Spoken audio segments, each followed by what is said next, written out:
اللہ رب العزت نے انسانی جسم کو تخلیق فرمانے کے بعد شاہکار فرمایا کہ انسان میری تخلیق کا شاہکار ہے، یعنی اس کے اندر اتنے نظام ہائے زندگی رکھ دیے ہیں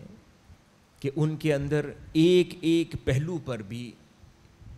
سائنٹسٹس، ڈاکٹرز، فلاسفرز، رائٹرز، محققین اپنی زندگیاں گزار دیں تو اس پورے جسم کے ایک پہلو کو بھی کامل طریقے سے ایکسپلور نہیں کر پاتے۔ یعنی اللہ رب العزت نے اتنی بڑی کائنات اس کے اندر رکھی ہے۔ اسی نظام کے اندر ایک اہم جز یہ بھی رکھا ہے جس کو ہم انٹرنل الارم سسٹم کہتے ہیں، یعنی ماڈرن ٹرم میں اس کو الارم کہتے ہیں کہ جب انسان کسی مشکل سچویشن میں مبتلا ہوتا ہے اور کسی سٹریس سے بھری ہوئی سچویشن کا شکار ہوتا ہے، ذہنی دباؤ کا شکار جہاں پر ہوتا ہے، تو اللہ رب العزت نے انسانی جسم کے اندر یہ نظام پیدا فرمایا ہے کہ اس کا جسم اور اس کا ذہن فی الفور ایسے کیمیکلز پیدا کرتا ہے یا سیٹ آف ہارمونز پیدا کرتا ہے جو اس کے بلڈ پریشر کو انکریز کر دیتے ہیں۔ اور در حقیقت یہ الارم سسٹم اللہ رب العزت نے انسان میں اس لیے رکھا ہے تاکہ جیسے ہی اس کا بلڈ پریشر انکریز ہو وہ متحرک ہو جائے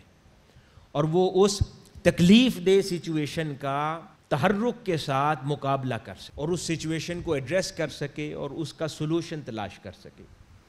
یہ ایسے ہی ہے کہ انسان بالکل ریلیکسڈ پوزیشن کے اندر بیٹھا ہو اور اچانک کوئی خطرہ اس کے ارد گرد منڈلانے لگے، اگر اس کا جسم اس کو خطرے کی خبر نہیں دے گا،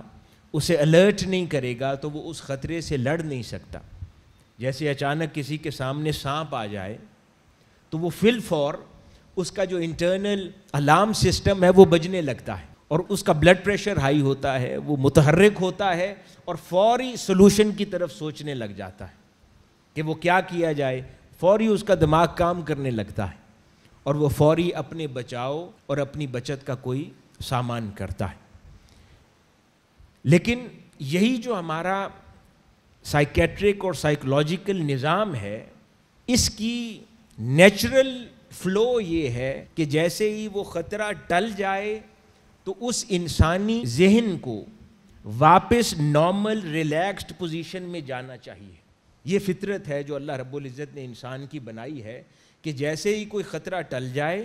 تو فی الفور وہ انسان کا مائنڈ جو فائٹنگ موڈ میں ہوتا ہے وہ واپس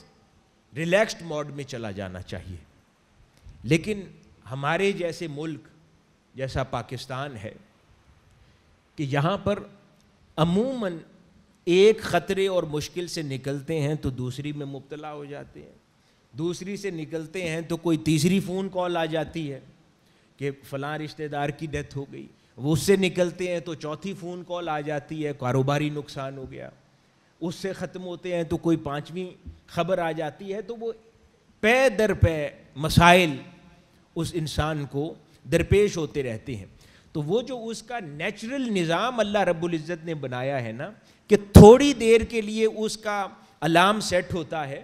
یعنی وہ بجتا ہے، وہ مسئلے کو ایڈریس کر کے اس نے واپس ریلیکسیشن والے موڈ میں جانا ہے۔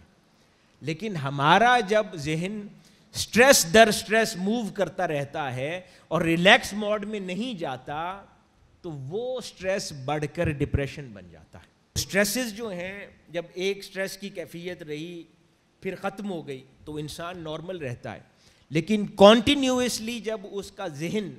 وہ فائٹنگ موڈ میں رہتا ہے، فلائٹ موڈ میں رہتا ہے، بلڈ پریشر ہائی رہتا ہے، نتیجتاً جسمانی امراض کا شکار بھی ہوتا ہے، اور وہ اس فلائٹ موڈ اور فائٹنگ موڈ میں رہنے کا نتیجہ ہوتا ہے کہ وہ سٹریس جو کیفیت تھی اب اس کا حال بن جاتا ہے، کیونکہ وہ سٹریس نے آنا تھا اور چلے جانا تھا، لیکن اب وہ آیا اور گیا نہیں، مسلسل اس کی زندگی کا حصہ بن گیا اور اس نے اس سٹریس کو بھیجنے کا کوئی انتظام بھی نہ کیا، نتیجتاً وہ پھر حال اور حال سے وہ سٹریس اس کا مقام بن جاتا ہے۔ اور اس مقام کو ڈپریشن کہتے ہیں، جس سے پھر عموماً واپسی بہت دشوار ہو جاتی ہے۔ اس لیے کہا جاتا ہے کہ پہلے جب سٹریسز کے اندر بیشتر اوقات انسان رہتا ہو تو اسی وقت اس کو ایڈریس کیا جانا چاہیے، اس سے پہلے کہ وہ سٹریسز بڑھ کر ڈپریشن بن جائیں اور جس کا علاج ممکن نہ رہے۔ تو اس لیے یہ جو سائیکیٹرسٹ اور جو سائیکالوجی کے اساتذہ ہیں وہ اس کے اوپر کلیئرٹی سے بات کرتے ہیں۔ یہی وجہ ہے کہ ترقی پذیر ممالک میں رہنے والے لوگ اور ترقی یافتہ ممالک میں رہنے والے لوگوں کے مزاجوں میں فرق ہے۔ یہاں پر گھر کی تکلیف سے نکلتے ہیں تو پھر سڑکوں کے اوپر جلسے جلوس میں چل پڑتے ہیں، پھر وہاں پر اونچا اونچا شور کرتے ہیں، پھر وہاں سے نکلتے ہیں تو گھریلو جھگڑوں میں مبتلا ہو جاتے ہیں، پھر وہاں آواز اونچی رہتی ہے، اس سے نکلتے ہیں تو کسی اور تکلیف میں، تو مسلسل اپنے آپ کو ایسی مشقت میں مبتلا رکھتے ہیں کہ ہمارے سوچنے کا انداز ہی الارم فری نہیں رہتا۔ ایک خاص موڈ اور ایک خاص ٹون میں زندگی بسر ہونا شروع ہو جاتی ہے،